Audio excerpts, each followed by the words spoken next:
Madam CEO Lorraine Cochran Johnson in your start of your second year of your first term. And I walked into a situation where for over 60 years, DeKalb County did not have a capital improvement plan for our water and sewer. I am responsible for passing, and it's gone down in history as the 10 by 10. 10-year, 10% year over year. But the truth of the matter is we didn't have the money to do the work, and we were looking at $100 million in fines. After walking in on day one and fixed the water part and then corrected the crime issue, that is amazing. In certain parts of DeKalb, our crime scores were so high, we have businesses that were leaving the community because they could not get premise liability insurance. We have to bring people to justice swiftly and set a tone where there's consequences. I included a $2 million investment for the Real-Time Crime Center, pulled it off in, I believe it was 9 months. Wow. After doing the research, we invested another $18.2 million over a 6-year period in what I call Digital Shield, the placement of over 300 cameras and drones. It's brought people who are dumping tires illegally to justice. Cleaned up over 30,000 dump tires, James. Wow, that's amazing. Even though I'm the CEO, I have a board of 7. It's the green light when it comes to spending money. Certain things I have control of, salaries, is one of the things that I've been most proud of too, and it's still evolving, is right sizing pay.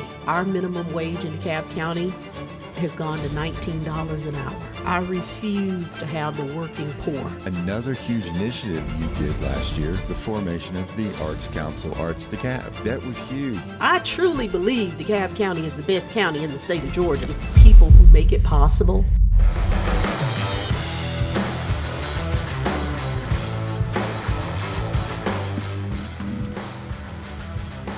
Hello, welcome to DeKalb Talks Tourism.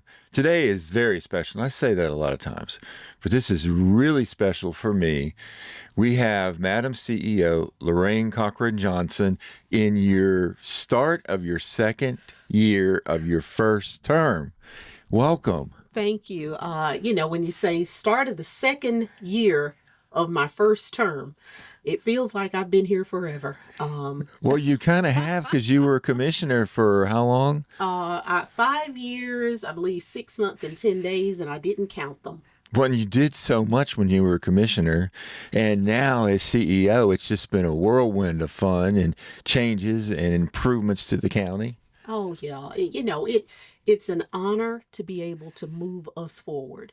And when I say that, James, I don't take it lightly, because sitting where I've sat, there's so many good people. And I do. I truly believe DeKalb County is the best county in the state of Georgia. Oh, definitely. Out of 159.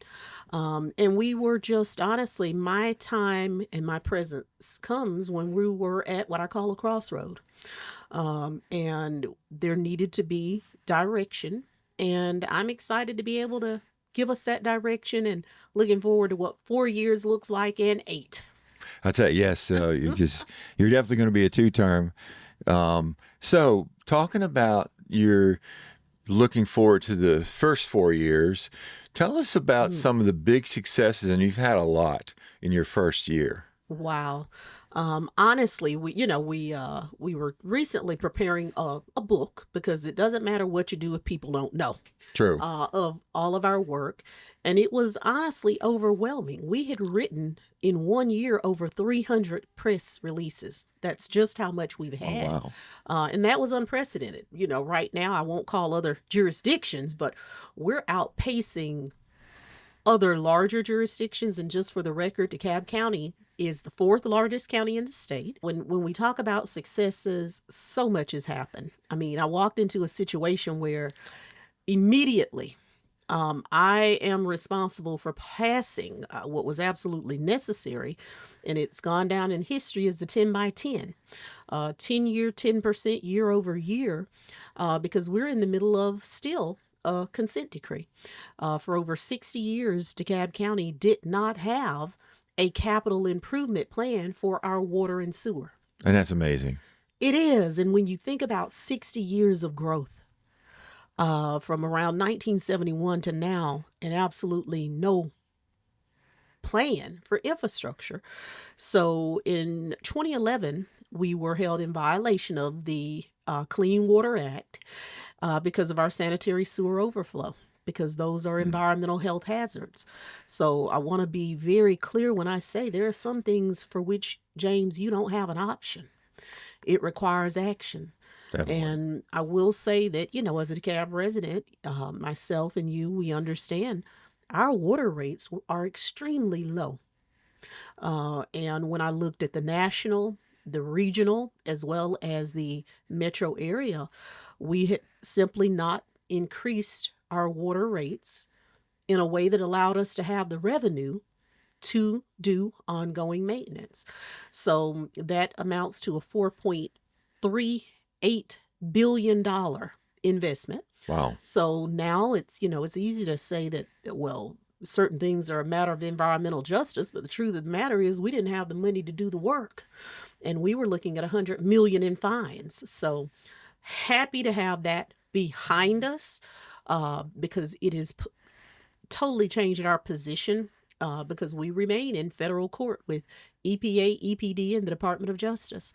So I sincerely hope that they will be kind to us, so to speak, because we've finally taken the actions that they were looking for to have the money to do the work that's long overdue. So I would count that as the number one thing. I think number two, I put it in my first budget. And, budgets, I often say, are moral documents. My granddaddy, and I'm just Southern from LA down there in Lower Alabama, he always used to say, you know what's important to a man by where he does two things, and that's put his time and money. And I don't care where you live, if you're not safe, Oh, yeah. that's a problem. It's a problem because it's going to affect economic development, your property values, and your quality of life. And the truth is, in certain parts of DeKalb, our crime scores were so high that we have businesses that were leaving the community because they could not get premise liability insurance. And in those were in the areas where I have the most work to do. So I included a $2 million investment for the Real-Time Crime Center. And I'm happy to say that we pulled it off, James, in, I believe it was 9 months. Wow. Yeah, and we've received kudos from across the country because of the caliber and how expeditiously we created that center, and it's been helping.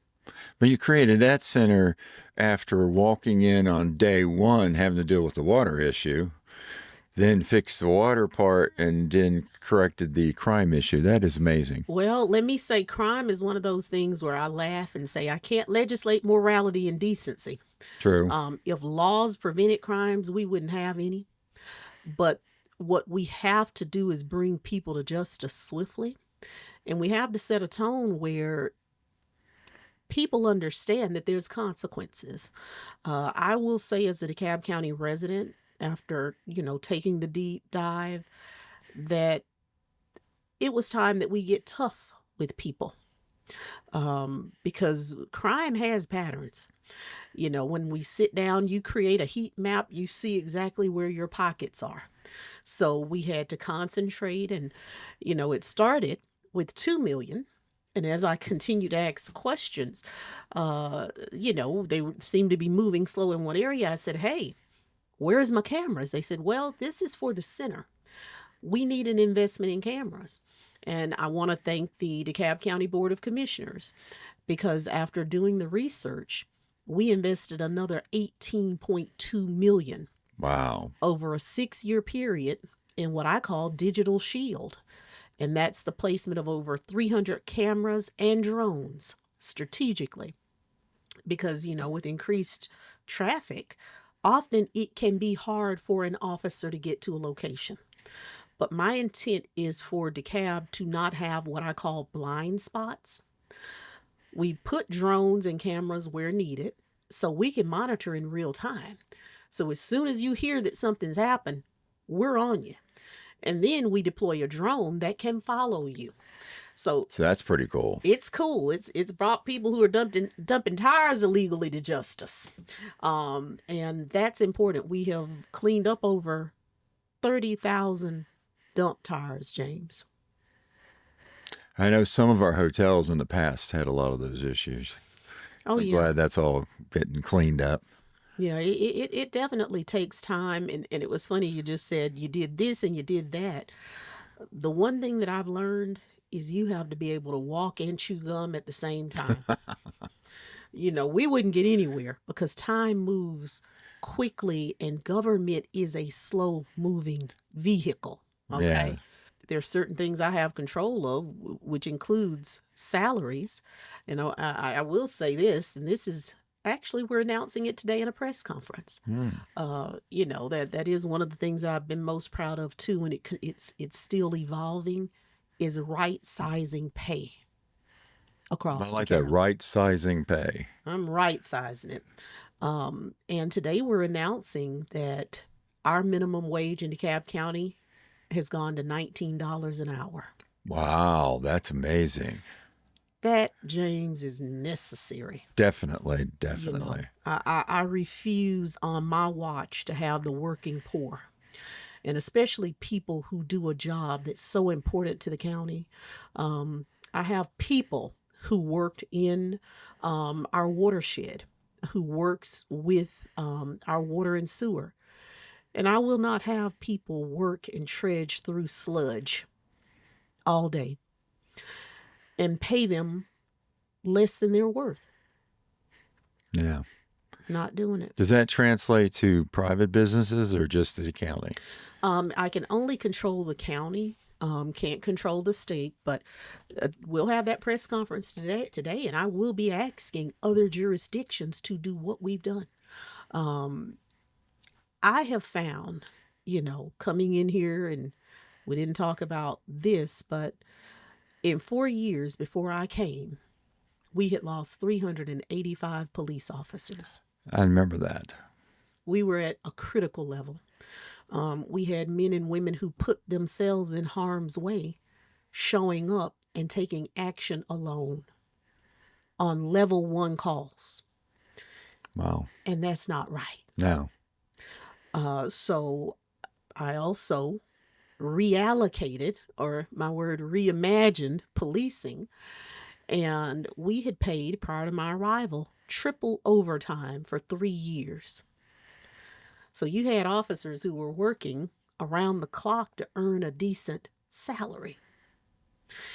And I don't think there's anyone who ought to work 50 to 60 hours a week, especially in policing. So we did away with that. And I took that triple overtime and I put it into salaries. And I'm happy to say that we're up over 300% with recruitment.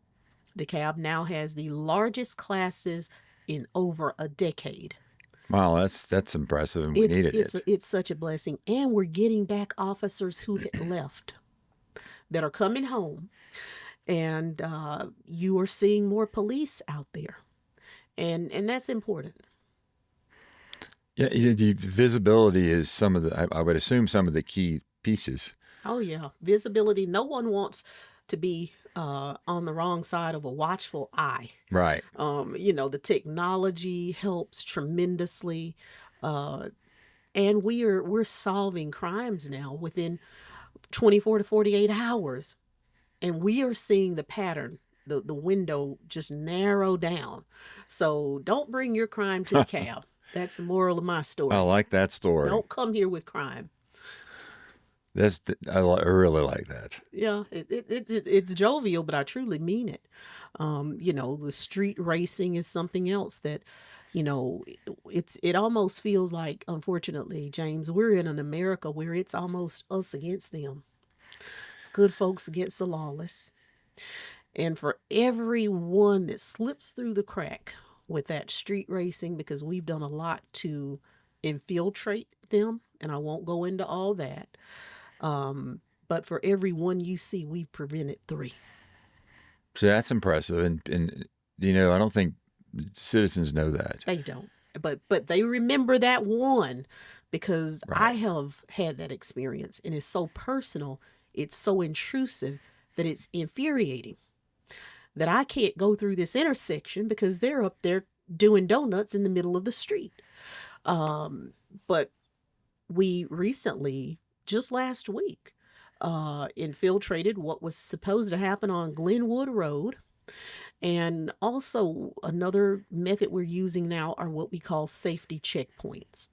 And that's where we just randomly show up and we check registration, driver's license, make sure tag and such are in order.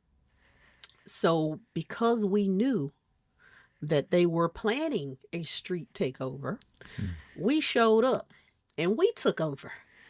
I like And that. we arrested several, including one who was a fugitive from justice, confiscated around 30 or 40 pounds in various drugs and narcotics. So they show up there, I guess, to be lawless.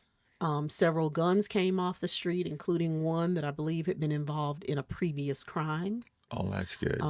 And yeah, so we're doing things that matter, and hopefully it'll put the fear in them. Uh, because it's my understanding we arrested one of the ringleaders.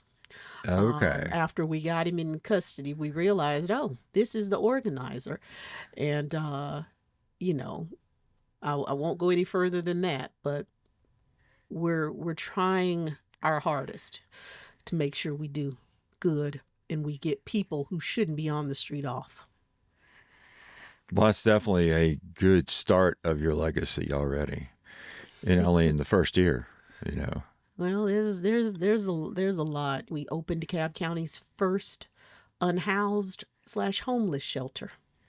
We now have 400 beds. Wow. And that has been very important. Where is that? Well, we don't disclose the Okay. location. Okay. That's fine. But previously we had relied only on partners that we would fund, but we funded our own because the need, unfortunately, is so great. And when I talk about individuals that are homeless and unhoused, and we also talked about me raising the minimum wage to $19 for DeKalb County employees. You now have people that are honestly, James, a part of the working poor. We have people that work every day who honestly can't afford housing. And, this is bigger than DeKalb because rental rates in Metro Atlanta are insane.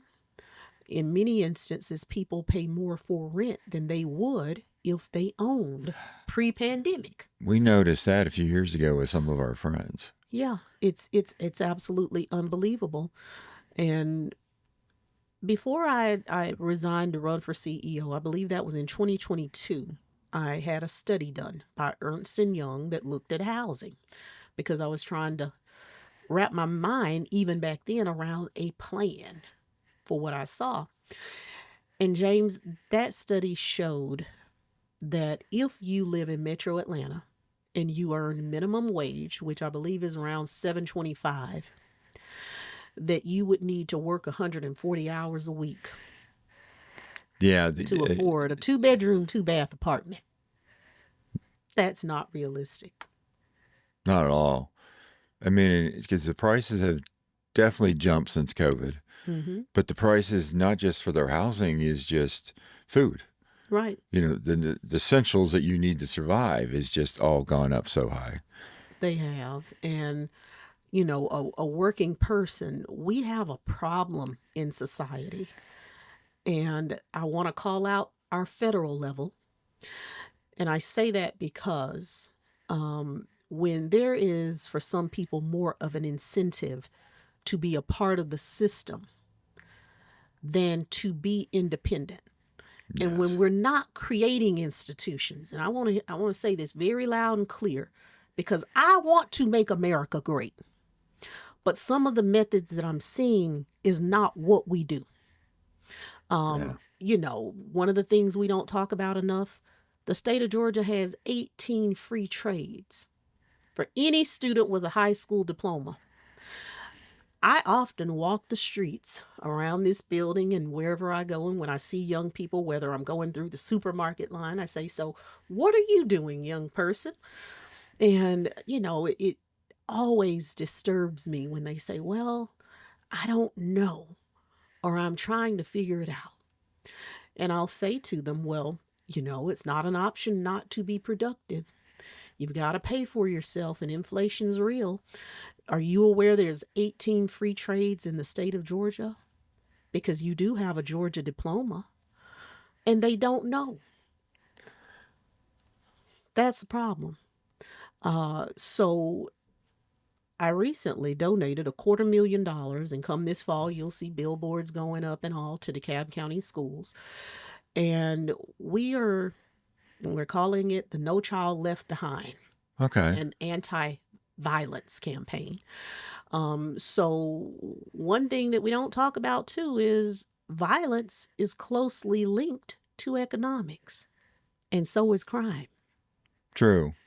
If we get children working, young people, and we give them a future, then that means we're redirecting money from prison and from our jails to productive use.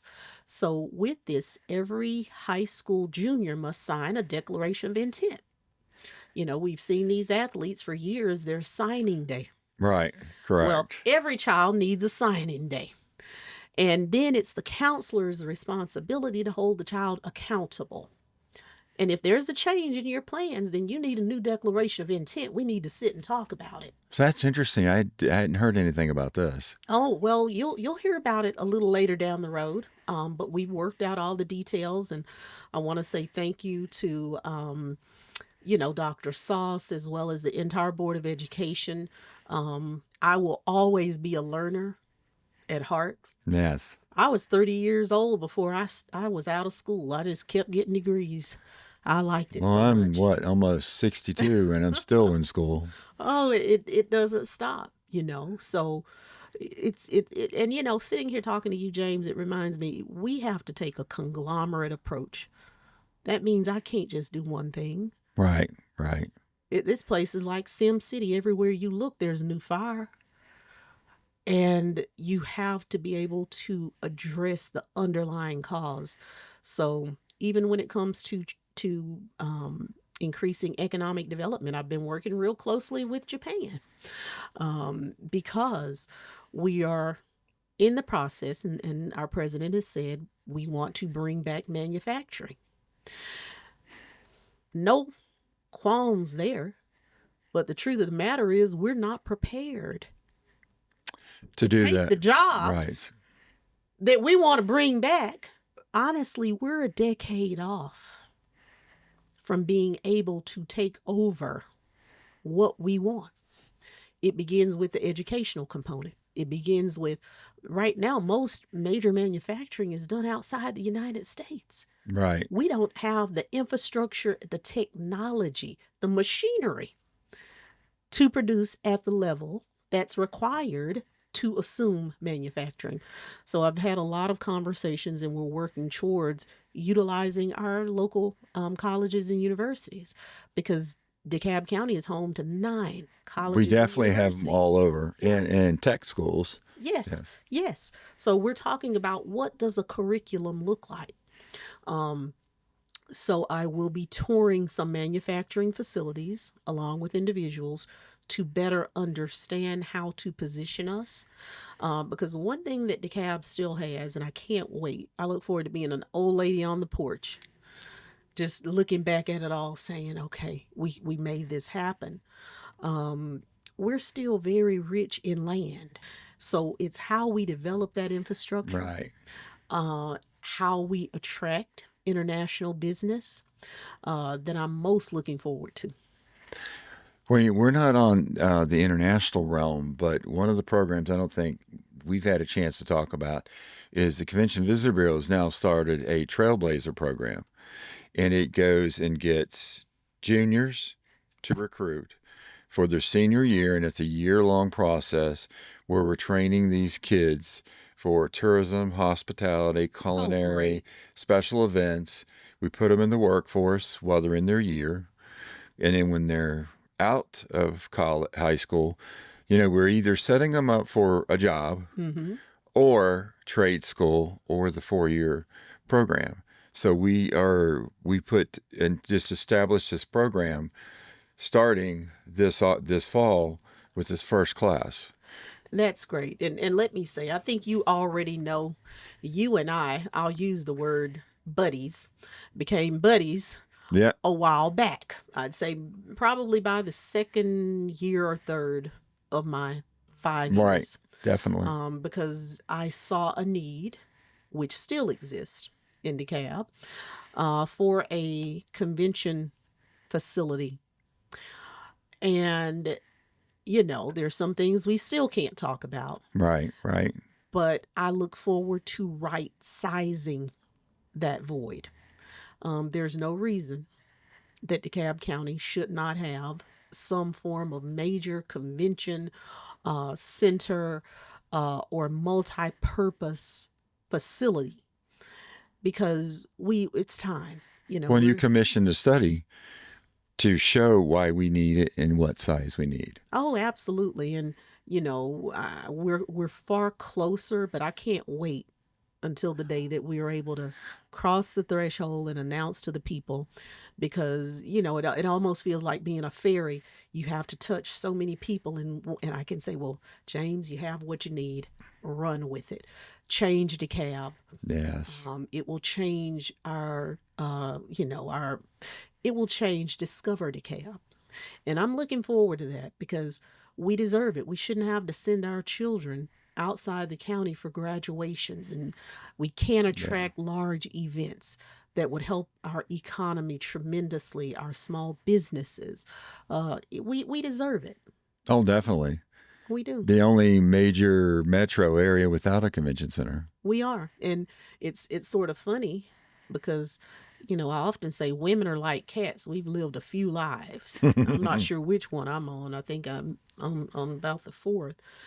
But I spent several years, working in tourism to an extent, shooting and filming Right. video and so forth, all over the state of Georgia.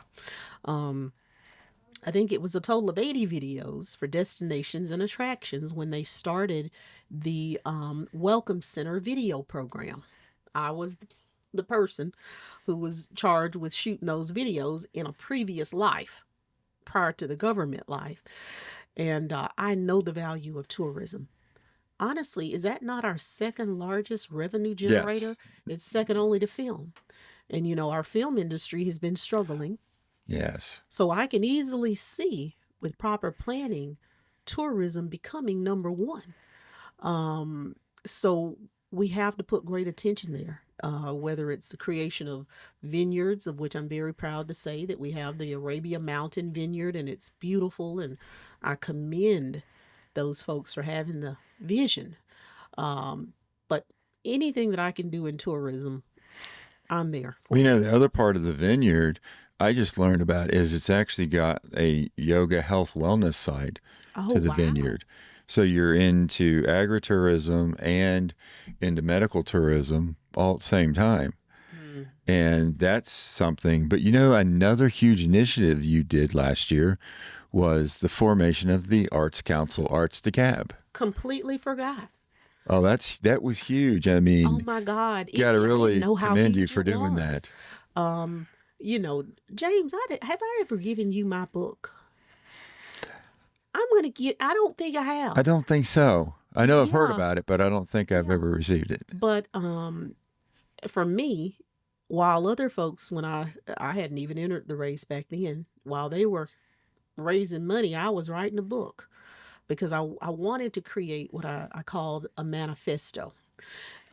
Because back in, I think it was around the mid 90s, I remember the contract with America.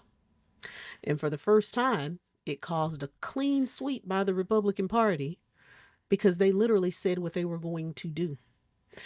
And that was one of the things in my book, was a revival of the arts, because they are so important. So yeah, that is a win. We actually invested 7.6 million at 999 Briarcliff, a beautiful church that was for sale, and we didn't want to see developers get it and tear it down, and we reimagined it. as a space that will be an art station, and we'll have everything from painting to, we just signed up someone who will handle glass blowing, Oh, I love to that part. sculpting, pottery, all under one roof. And for anyone who's watching, it's directly across the street from Callanwall. And I have to thank Andrew Keenan. I love you, Andrew, because he helped shepherd that project. And all of the people who donate to Callanwald, because the county stepped in with a large piece of funding, and otherwise it was a capital campaign and some very gracious folks who helped make that happen. So the main sanctuary is so beautiful It is. that we don't want to change that. That's a perfect event facility. It really is. And I it mean, will, yeah, it's going to help us bring in revenue, and the revenue can continually be used towards more arts programming. So it made sense. so your opening announcement for Arts DeKalb was almost 300 people, I believe. Yeah, yeah. I was shocked to see so many folks. And I have to tell you this, my cows got here about 2 weeks ago. Oh, okay, so here now. Yep, I got my cows. Now, tell everyone the concept of the cow.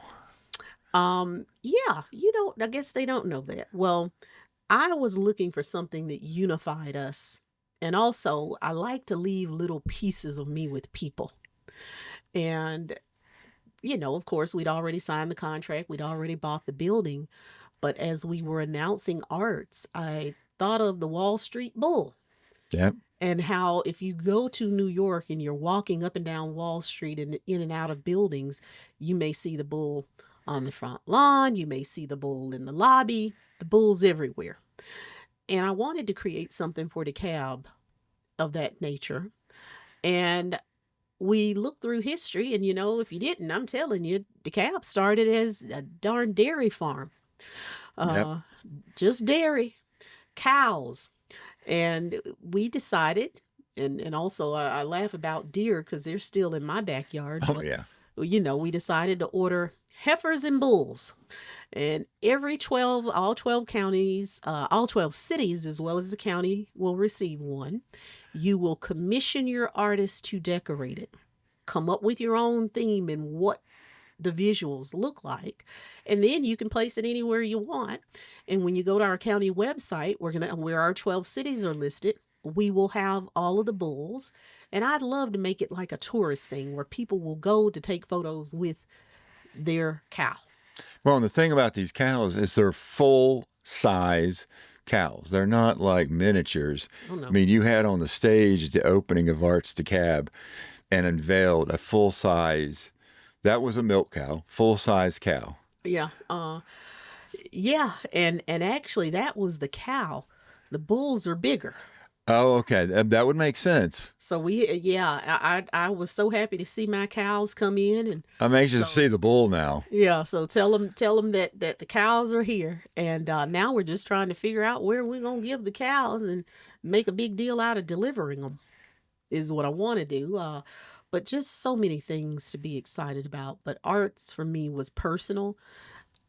I believe it has had a lot to do with how I am, because growing up, I was raised by a group of old people who gave me construction paper, scissors, color pencils, and I only got to watch a show. And anyone from down in Montgomery, Greenville, Alabama, it was called Young World. And it came on in the afternoon, and whatever they did, I sat there and I recreated alongside them. I remember when television was educational and engaging. And so I always grew up with an appreciation for paint, for art. And now, you see children that are more inclined towards technology. And also, worthless point of information, a study was just released, and for the first time, you have seen a decline in children and their cognitive skills. Too busy on the phone or on a game. On the phone and dealing with electronics. That for the first time in history, there is a decline amongst young people in cognitive skills. Everything has its place, but we've got to put these phones aside and get children back to using their hands. Um, go outside. There's a lot to be done. You know, I was reading millennials are starting to move away from smartphones. Hmm. That they want to, not exactly the dumb phone, but I call it like the smart dumb phone because they're not an Apple that has everything in the world in your pocket. I don't know how Yeah. true that is, but I've been reading that on a lot of different sources that they're changing thoughts. And like I've also was reading a lot of millennials want to actually go to retail. You know, retail's had a Wow. big hit. Yeah. Now they're still buying online, but you want to go see, try on things. Oh, yeah, because if you're like me, it never fits when I get it. I mean, Me, definitely. yeah, and then half the time I'm stuck with it. It's like my purse is a sinkhole for a receipt. I don't know what I did with it. Now I bought it and I just own it. Yep. You know, so and I'm one that I want to be by the book, so I don't want to take it back in there and I can't figure out what I did with the receipt. And then 6 months later, after I find it, there it is in the car down, stuck between a hole. But there's something to say for experiences. Now, talk about one of your major goals with Arts to Cab was a signature event like the month-long Jazz Fest in October. Well, I'm relying on you on that one. So you just put yourself in the hot seat. But yes, arts is more than painting Mm-hmm. and sculpting and so forth. It also includes dance, and it includes music. And also artistic expression, whether that's poetry. So, in reviving the Arts Council, we wanted to take that conglomerate approach. And I have seen so many great people come out. They do Jazz on the Lawn over Mm-hmm. at Callanwald. And, I've seen other jurisdictions that have amphitheaters that are active. And we've done some of this programming at Porter Sanford to an extent where we have an amphitheater. But I wanted to create an experience, whether you're in North, Central, or South DeKalb, so that people could enjoy. And we decided to do a jazz series where we'll have incredible jazz artists that come in. And of course, it helps us with generation of revenue as well, Right, because there right. will be a cost, not outrageous, and people can come out. So at this point, I won't go into the locations because those can be a bit fluid, but I know the Brookhaven City Center is one. Um, I believe South, we may have Porter Sanford listed. Porter Sanford and the outdoor amphitheater. Mm-hmm. Mm-hmm. But yeah, that will be coming to a city near you. So yeah, your plan is to have each city in DeKalb have the ability Yes, to have something. absolutely. And also that I've had this crazy notion for years. I was actually at a conference and I saw all these people coming into the hotel carrying their pets. And they were I know where you're dressed to the going. nines. And I am a fur mama. I have a cat and dog. I have Jasper and Winston. And Winston, my chihuahua, is the official mascot of DeKalb. Before we could talk this morning, I had to take him upstairs. He reports to work as diligently as many people do here. And he has a great time every day being, they come by and pat him on the head and all. But I want to do a fur ball. And each year it will have a theme, and our first theme will be Bridgerton. Yep. So keep your eyes open. I want to also say to Stephanie Rains, who is DeKalb County's first arts director, that we are so proud to have you. There were over 180 applications, I bet. and she is the epitome of phenomenal. So I think she's about a month in now. She hadn't been there very long. So we have an upcoming plan, a meeting on the calendar, because she's going to reveal.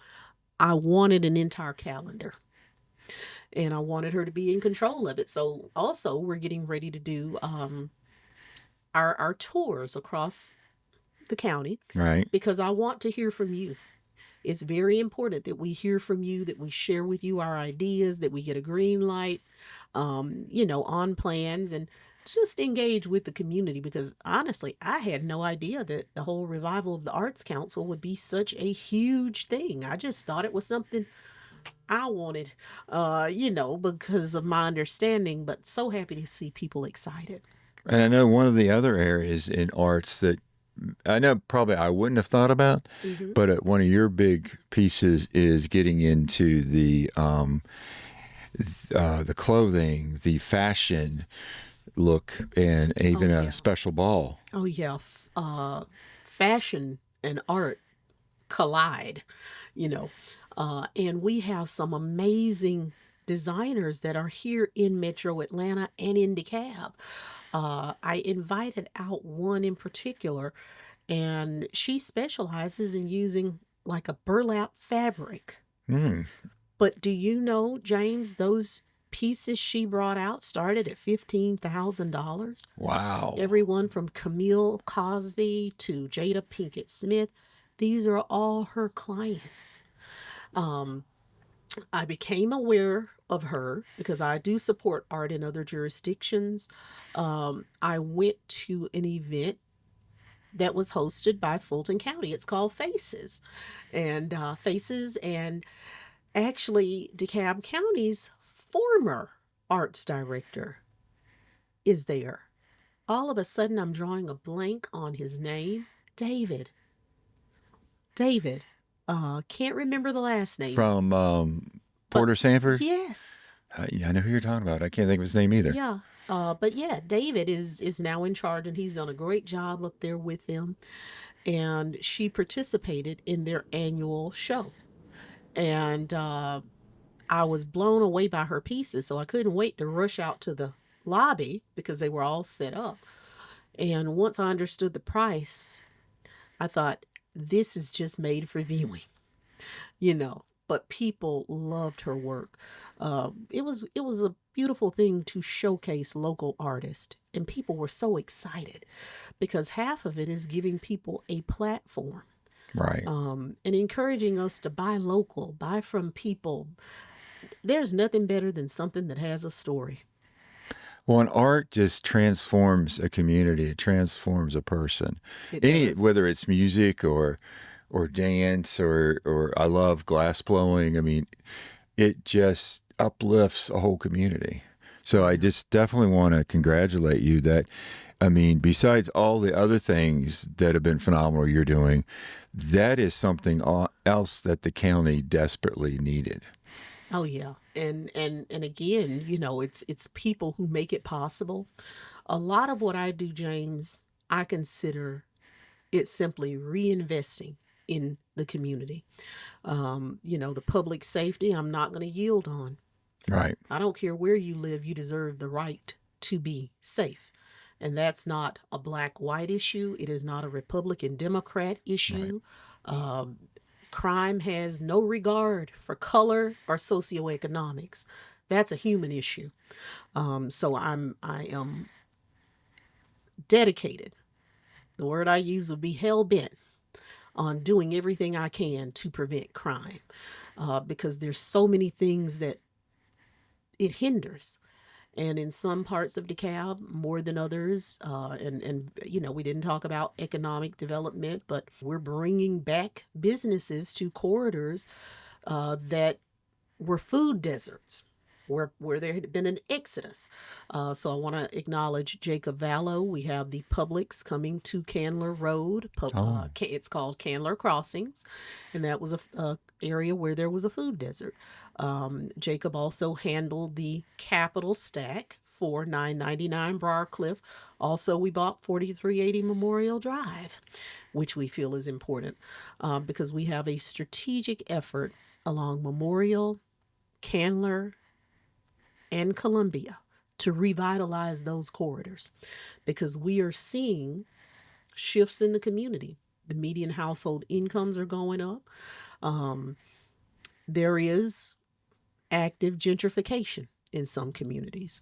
We are doing and taking measures to safeguard our legacy residents. And we also still have the issue of LLCs, Wall Street, and private investors. that have come into certain communities, and you have more renters than you do homeowners.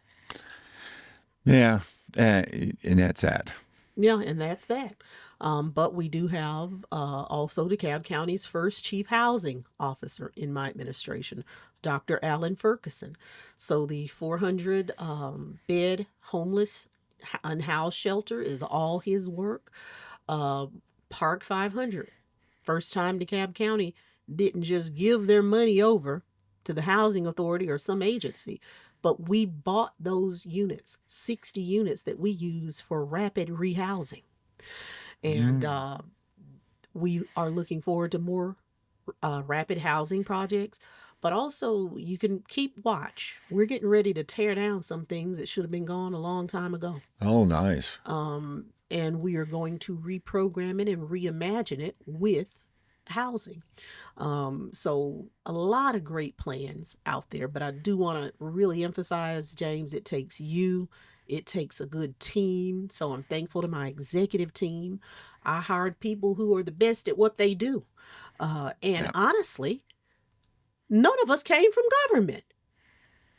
Yeah, Jacob that's true. came from corporate, and currently we have an aggressive goal of 5 years for 15,000. And that's why we're going to tear some things down. If you're a slumlord and you owe me a water bill and you hadn't paid it and we're up into the millions, and you're also on the bad list for code compliance because there's water leaks and everything, you know who you are. We are calling in our money. Also, we've done tons of demolitions, didn't even talk about code compliance and the fact that I right-sized them. When I came here, they were operating from 8 in the morning to 5. And a lot of violations occur after 5, especially illegally parking of trucks and such. So we decided to right-size them. I now run 2 shifts that start at 7 and they end each day at 8. Wow. And we went from, when I walked in here, 13 people were writing an average of 60 citations a month, to now we're writing between 250 and 300. Courts came knocking and said, well, we need another judge. I got so many citations, and these people are, well, get you more judges. Yep. And make sure that the people who are lawless pay for them. You're the judge, charge them the fees. Yep. Because I don't care how many courts. So we went from 2 days a week for court to 4 for municipal fines. So hopefully you are seeing a cleaner DeKalb emerge, because in some areas it was really out of control, James, out of control. Well, and that's going to help with your security too, safety security, because if it looks better, everything, it just improves. Oh, yeah. And we've done a record number of demolitions. We've done so many, the media don't show up no more. We did 8 in a row. And they were like, they were beginning to comment and say, well, so now you may not hear about them, but every week I love knocking down something, because you're tearing it down, but you're building pride. Right. There are some really great people in DeKalb. I could not have lived with the monstrosity next to me that I've seen some people accept for 10 years. And that just ain't right. Right. And it bothers me. So just know that we are aggressive. I have an attorney who's dedicated now full time to getting the abatements done and also the orders of demolition, so that we can go in there and tear down this crap. Tell you, it just listening, and a lot of this I already knew, but a lot of it I didn't.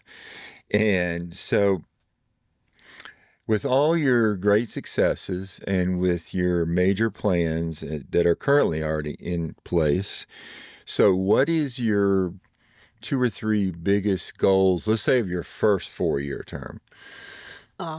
Biggest goal is to diminish the $100 million fine that DeKalb was facing for not being honorable in meeting the terms of the consent decree.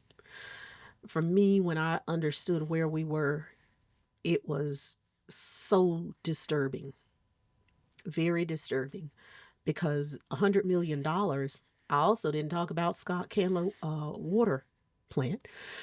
DeKalb is unique, James. We're the only metro county that only has one source of clean water.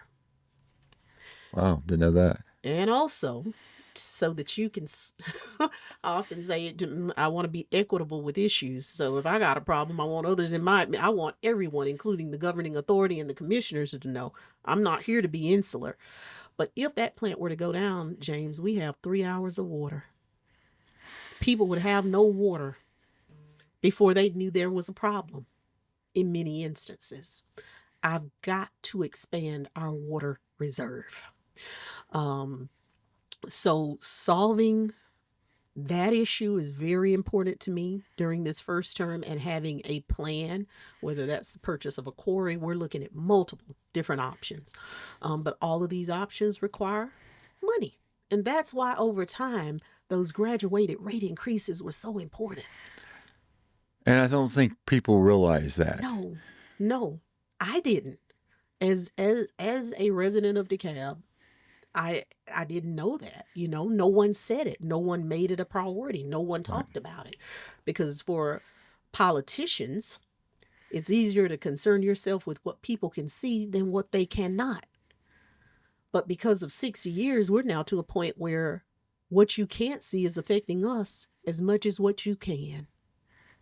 So that I want to, and I want to say, give a shout out to Mayor Shirley Franklin, who is a mentor to me, and Liana Levitan. Us women stick together. I love my Liana. She just turned 90, because I want to go down in history as being the Shirley Franklin of DeKalb, because she was faced with these same types of issues. So she's given me wise counsel around them. Also, the economic development piece. I have to set in order certain corridors of DeKalb. I have to bring hope. I have to bring economic development. Yes. I have to clean them up, because it's our fault. A lot of what I've seen, we have not been focused. And also as it relates to government and the people that I have the honor of leading, that 6,600 employees that work with me, who employ me. I want to do right by you. It's bigger than minimum wage. It's about creating a culture and a family where people know that I ask nothing of them that I'm not willing to do. I want to be the first sacrifice. In many ways, I am, because coming here, I had no idea what all I was getting into. But I'm committed to solving it for them and making your time in DeKalb the best possible time, where you feel good about going to work, you have a purpose, you understand what our mission is, because the care of people is the greatest responsibility you can assume. So yes, we have to all agree that we care more about those folks out there than about ourselves. So if I can just master those 3 things, I think we'll be on the right track. So that's some amazing plans, and very excited to have you on the show. And it seems like we need to do this more often. I'm always here every morning. I get here usually about 7:30. It's getting harder, but the older you get, harder it is to get out of the house in the morning. When I first took office, I was getting here at 6 o'clock in the morning. But that only lasted for about 9-10 months. And after that, I felt I could sleep a little longer after I put out some of the big fires. And so now I'm here. So come anytime. Well, we have so much enjoyed this conversation. Thank you. And I haven't talked to you in a while, so I've actually just enjoyed it so much as well, catching up. So I want to thank Madam CEO Lorraine Cochran Johnson in her 2nd year. Phenomenal things have already occurred. Thank you for being on the show, and welcome back anytime. Okay. Thanks again for tuning in to DeKalb Talks Tourism.